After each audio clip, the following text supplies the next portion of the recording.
The echo of karma. Arjun had always believed that life was about taking as much as you could. A successful shop owner in a small town, he was known for his sharp business sense. But beneath his success was a man who thought kindness was a weakness. He overcharged poor customers, underpaid his workers, and turned away those who couldn't afford to buy from him.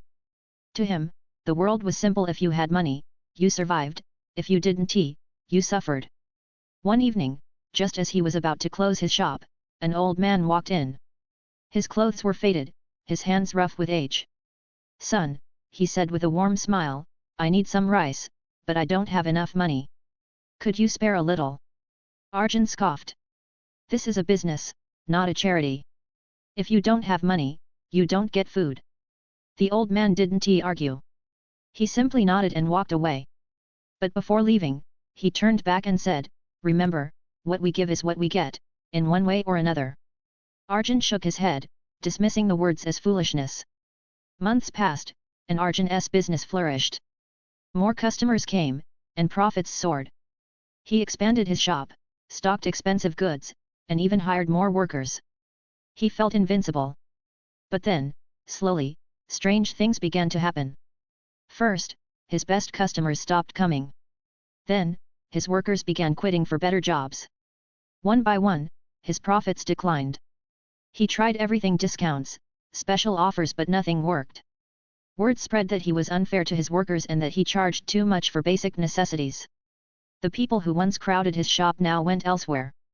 One night, as Arjun sat alone in his nearly empty shop, he felt something he hadn't felt in years: fear.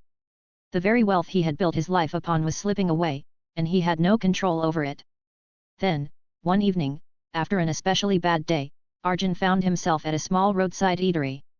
He had barely sold anything that day, and for the first time in years, he felt unsure about his future. He stood in line, exhausted and lost in thought. When it was finally his turn, he reached into his pocket, but his wallet was gone. His heart sank. He had no money. Just as he was about to turn away in embarrassment, the man behind the counter smiled warmly. "It's all right, sir. You can eat first and pay later." Arjun looked up, startled. The man standing before him was the same old man he had refused to help months ago. But now, the roles were reversed. Arjun hesitated, his pride fighting against his hunger. But the old man simply gestured to a seat. "Sit, son. Everyone deserves kindness." As he ate, Arjun felt something shift inside him.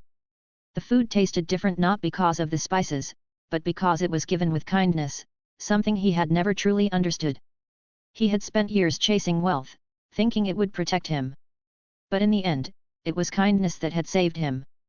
That night, Arjun lay awake, reflecting on his life. He realized that everything he had lost wasn't because of bad luck, it was because of the way he had treated others. From that day on, Arjun changed. He began treating his customers fairly, paid his workers well, and never turned away anyone in need. His business slowly recovered, but more importantly, so did his heart. Years later, people would talk about the transformation of the once greedy shopkeeper. And Arjun, whenever he saw someone in need, would always remember the simple words that changed his life: "What we give is what we get." Moral: karma is like an echo. What you send out into the world will always find its way back to you.